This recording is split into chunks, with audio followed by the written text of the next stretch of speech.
দখলদার ইসরায়েলি বাহিনী এবং ফিলিস্তিন পুরোদমে যুদ্ধ চলছে। জানিয়ে দেব হাতে থাকা সর্বশেষ আপডেট আন্তর্জাতিক সংবাদ। প্রথমেই সংবাদ শিরোনাম। প্রথমেই জানিয়ে দেব ইউক্রেনের কাছে পারমাণবিক মহড়ার নির্দেশ দিল পুতিন। এরপর জানিয়ে দেব লোহিত সাগরে মার্কিন নৌবাহিনীর বিরুদ্ধে জয়ের দাবি হুথির। এদিকে রাফাতে অভিযান নিয়ে যুক্তরাষ্ট্রকে যা জানালো ইসরায়েল। আরও জানিয়ে দেব তেলের দাম বাড়ালো সৌদি আরব। সর্বশেষ জানিয়ে দেব যুদ্ধবিরতি হলে বাড়ি ফিরতাম। এতক্ষণ শুনছিলেন সংবাদ শিরোনাম, এবারে বিস্তারিত। তবে অনুরোধ থাকবে ভিডিওটিতে একটি লাইক করবেন এবং কমেন্ট করে জানিয়ে দিবেন এই যুদ্ধ নিয়ে আপনার মূল্যবান মন্তব্য। ইউক্রেনের কাছে পারমাণবিক মহড়ার নির্দেশ দিল পুতিন। ইউক্রেনের কাছে সামরিক বাহিনীকে পারমাণবিক অস্ত্রের মহড়া নির্দেশ দিয়েছেন রাশিয়ার প্রেসিডেন্ট ভ্লাদিমির পুতিন। সোমবার 6 মে দেশটির প্রতিরক্ষা মন্ত্রণালয় এই তথ্য জানিয়েছে। আরব নিউজের খবরে বলা হয়েছে, ইউক্রেনের কাছে সামরিক বাহিনীকে পারমাণবিক অস্ত্রের মহড়া নির্দেশ দিয়েছেন রুশ প্রেসিডেন্ট ভ্লাদিমির পুতিন। ওই মহড়ায় দেশটির নৌবাহিনী ও বিমান বাহিনীও অংশ নেয়ার নির্দেশ রয়েছে। সূত্রটি আরও জানিয়েছে, ইউক্রেন যুদ্ধ শুরু হওয়ার পর থেকেই বিভিন্ন ভাষণে পুতিন বরাবর পারমাণবিক অস্ত্র নিয়ে আলোচনা করছেন। গেল ফেব্রুয়ারিতেও জাতির উদ্দেশ্যে দেয়া ভাষণে পারমাণবিক যুদ্ধের ঝুঁকি সম্পর্কে সতর্ক করেন তিনি। রাশিয়ার প্রতিরক্ষা মন্ত্রণালয় জানিয়েছে, মহড়া চলাকালীন সময়ে নন স্ট্র্যাটেজিক পারমাণবিক অস্ত্রের প্রস্তুতি এবং অনুশীলনের জন্য কিছু ব্যবস্থা নেওয়া হবে।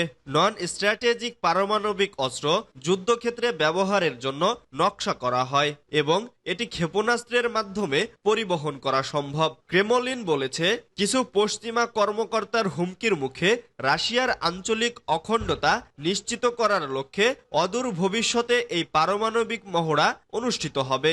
বারবার পারমাণবিক অস্ত্র নিয়ে ক্রেমলিনের বক্তব্যে উদ্বিগ্ন পশ্চিমা কর্মকর্তারা, কারণ গত বছর রাশিয়া ব্যাপক পারমাণবিক পরীক্ষা নিষেধাজ্ঞা চুক্তির অনুমোদন বাতিল করেছে।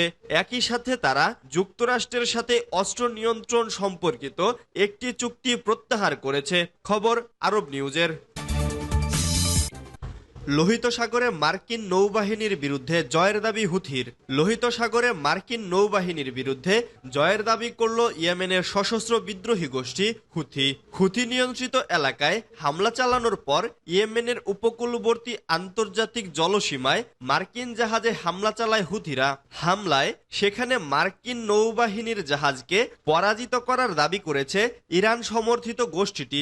এছাড়া ভূমধ্যসাগরে অবস্থানরত মার্কিন জাহাজ বা ইসরায়েলগামী যে কোনো জাহাজের বিরুদ্ধেও হামলার হুঁশিয়ারি পুনর্ব্যক্ত করেছে তারা। গণমাধ্যমের প্রতিবেদনে বলা হয়, হুতি নিয়ন্ত্রিত সাবা নিউজ এজেন্সি এক প্রতিবেদনে জানিয়েছে, নিজেদের জলসীমার মধ্যে প্রতিটি ইসরায়েলগামী জাহাজকে লক্ষ্যবস্তু করার হুঁশিয়ারি দিয়েছে হুথি। গাজায় আগ্রাসন শুরুর পর থেকে ফিলিস্তিনিদের সমর্থনে লোহিত সাগরে ইসরায়েলগামী বিভিন্ন দেশের জাহাজে হামলা চালিয়ে আসছে ইরান সমর্থিত এই গোষ্ঠীটি। এক্ষেত্রে ভূমধ্যসাগর সহ ইয়েমেনের তীরবর্তী অঞ্চলে বেশ কয়েকবার যৌথ হামলা চালিয়েছে যুক্তরাষ্ট্র ও যুক্তরাজ্য। তবে এসব যৌথ হামলা মোকাবেলা করে তাদের নৌবহরকে লক্ষ্যবস্তু করে পাল্টা হামলা চালিয়েছে হুথিরা। গত কয়েক মাসে হুথিদের ঠেকাতে মার্কিন ও ব্রিটেনের যৌথ প্রচেষ্টা ব্যর্থ হয়েছে বলে উল্লেখ করেছে সাবা নিউজ। সাবা নিউজ তার প্রতিবেদনে আরও জানিয়েছে, যুক্তরাষ্ট্র, যুক্তরাজ্য ও ইউরোপীয় ইউনিয়ন সহ ইসরায়েলের মতো শক্তিশালী অস্ত্রধারী নৌবাহিনীকে শক্তভাবে মোকাবেলা করে এখনও ফিলিস্তিনিদের পক্ষে লড়ে যাচ্ছে হুথিরা। অন্যদিকে ভূমধ্যসাগরে ইসরায়েলগামী সকল জাহাজে হামলা জোরদার করার হুঁশিয়ারিও দিয়েছেন হুথির সামরিক শাখার মুখপাত্র ইয়াহিয়া সারিয়া। এছাড়া দখলদার ইসরায়েল যদি গাজায় হামলা অব্যাহত রাখে তাহলে ইসরায়েলকে মদদ দেওয়ার যে কোনো জাহাজেও হামলার তীব্রতা বৃদ্ধি করা হবে বলে হুঁশিয়ারি পুনর্ব্যক্ত করেন হুথি বাহিনীর সামরিক ওই নেতা। খবর আরব নিউজের। রাফাতে অভিযান নিয়ে যুক্তরাষ্ট্রকে যা জানালো ইসরায়েল। ইসরায়েলের হামলায় ফিলিস্তিনিদের গাজা উপত্যকার বেশিরভাগই ধ্বংসস্তূপে পরিণত হয়েছে আগেই। এখন বাকি রয়েছে অবরুদ্ধ এই ভূখণ্ডটির রাফা শহর। ইসরায়েলের প্রতিরক্ষা মন্ত্রী ইয়োব গ্যালান্ট রাফাতে ইসরায়েলের হামলা আসন্ন বলে ঘোষণা দিয়েছেন। তবে লাখ লাখ ফিলিস্তিনির আশ্রয়স্থল হয়ে ওঠা এই শহরে বড় ধরনের হামলার বিরোধিতা করছে যুক্তরাষ্ট্র সহ আন্তর্জাতিক সম্প্রদায়। ইসরায়েলি প্রতিরক্ষা মন্ত্রী বলেছেন, রাফাতে অভিযান চালানো ছাড়া ইসরায়েলের কাছে বিকল্প কোনো কিছু নেই। আল জাজিরার খবর অনুসারে ইয়োব গ্যালান্ট রবিবার মার্কিন প্রতিরক্ষা মন্ত্রী লয়েড অস্টিনের সঙ্গে টেলিফোনে আলাপ করেছেন। এই আলাপে ইসরায়েলি মন্ত্রী বলেছেন, রাফায় আক্রমণ চালানো ছাড়া ইসরায়েলের কোনো উপায় নেই। রাতে এক ফোন আলাপে গ্যালান্ট সীমান্তে ইসরায়েলি সেনাবাহিনীর অবস্থানে রাফা থেকে ছোড়া রকেটের বিষয়ে অস্টিনকে অবহিত করেন। সাময়িক যুদ্ধবিরতির প্রস্তাব প্রত্যাখ্যান করার জন্য ইসরায়েলি এই মন্ত্রী হামাসকে দোষারোপ করছে বলে জানা গেছে। গ্যালান্টের দপ্তর থেকে বলা হয়েছে, গ্যালান্ট অস্টিনকে বলেছেন আর কোনো উপায় নেই এবং এর অর্থ হলো রাফাতে ইসরায়েলি অভিযান শুরু করা।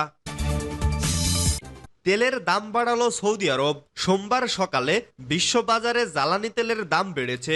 বার্তা সংস্থা রয়টার্স জানিয়েছে, বিশ্বের প্রায় সব অঞ্চলের জন্য সৌদি আরবের তেলের দাম বাড়ানো এবং তার সঙ্গে গাজায় যুদ্ধবিরতির সম্ভাবনা আরও কমে যাওয়ায় তেলের দাম বেড়েছে। ব্রিটিশ বার্তা সংস্থাটি বলেছে, আশঙ্কা করা হচ্ছে বিশ্বের বৃহত্তম এই তেল উৎপাদনকারী অঞ্চলের বিভিন্ন দেশে ইসরায়েল ও হামাস সংকট ছড়িয়ে পড়তে পারে। সংবাদ মাধ্যমে বলা হয়েছে, আজ সকালে ব্রেন্ট ক্রুড তেলের দাম ব্যারেল প্রতি 28 সেন্ট বা 0.3% বেড়ে 83.24 ডলারে উঠেছে। এছাড়া ইউএস টেক্সাস ইন্টারমিডিয়েট ক্রুডের দাম ব্যারেল প্রতি 29 সেন্ট বা 0.4% বেড়ে 78.40 ডলারে উঠেছে।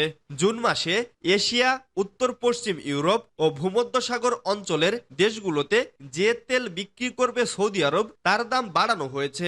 এমন ইঙ্গিত পাওয়া যাচ্ছে চলতি গ্রীষ্মকালে জ্বালানি তেলের চাহিদা বাড়বে। গত সপ্তাহে ভূরাজনৈতিক উত্তেজনা কিছুটা প্রশমিত হওয়ায় জ্বালানি তেলের দাম 7.3% কমেছিল। আজ সপ্তাহের শুরুতেই সেই ধারা ভেঙে ব্রেন্ট ক্রুডের দাম বাড়ল। বহুজাতিক ব্যাংক ও আর্থিক প্রতিষ্ঠান আইএনজির পণ্য গবেষণা বিভাগের প্রধান ওয়ারেন পেটারসন এ তথ্য দিয়েছে। গাজায় যুদ্ধবিরতির আলোচনা চলছিল গত সপ্তাহে, কিন্তু যুদ্ধবিরতির সম্ভাবনা আরো কমে গেছে। হামাস দাবি করেছিল বন্দি বিনিময়ের মাধ্যমে যুদ্ধবিরতি কার্যকর হোক, কিন্তু ইসরায়েলের প্রধানমন্ত্রী বেনিয়ামিন নেতানিয়াহু সেই দাবি প্রত্যাখ্যান করেছেন। এদিকে টানা দ্বিতীয় সপ্তাহের মতো যুক্তরাষ্ট্রে সক্রিয় তেল ও গ্যাসের খনির সংখ্যা কমেছে। বিশেষ করে তেলের খনির সংখ্যা কমেছে বেশি।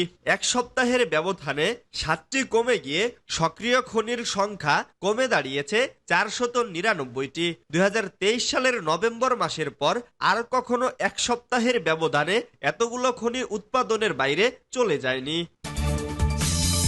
যুদ্ধবিরতি হলে বাড়ি ফিরতাম। গাজায় ইসরায়েল হামলা অব্যাহত রাখার ঘোষণা দেওয়ার প্রেক্ষাপটে ইসরায়েল ও হামাসের মধ্যকার যুদ্ধবিরতি আলোচনা কোনো চুক্তি ছাড়াই শেষ হয়েছে। এর মাধ্যমে শেষ হয়েছে অনেক গাজাবাসীর স্বপ্ন, কারণ তারা স্বপ্ন দেখেছিল যুদ্ধবিরতি হলে তাদের নিজ বাড়িতে চলে যাওয়ার।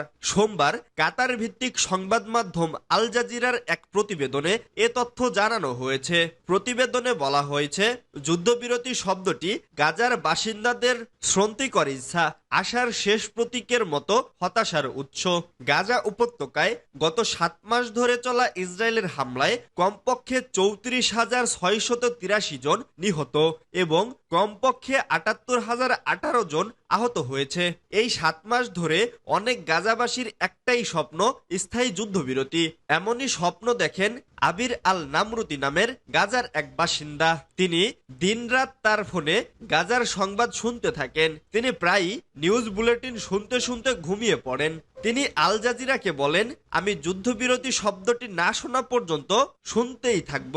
তিনি আরো বলেন, এটি শেষ হতে চলেছে। বিশ্বযুদ্ধ হোক বা না হোক, এটি শেষ হতে চলেছে।